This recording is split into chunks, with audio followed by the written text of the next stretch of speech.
model jengkolan itu kalau misal kita mau menyembelih sapi dengan gaya tarik murni, itu digenggam begini nih, bagian jengkolannya itu kan nyantol gitu, menggenggam cengkraman kita. Nah gini, mau tarik murni seret bisa, dorik juga bisa, atau mau gaya gesek ini juga bisa.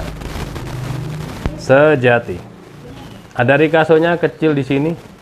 Kita teskan dari rikaso. Setelah rikaso ini yang paling tajam. Perhatikan ketajamannya, ini benar-benar mantep banget. Dari pangkal hingga ujung digesekkan di tisu, masya Allah benar-benar tajam sekali. Set, lep. Nah. Kalau di kertas bagaimana? Di kertas HVS perhatikan. Set, set. Cuman digesekkan sedikit saja. Nah. Mantap.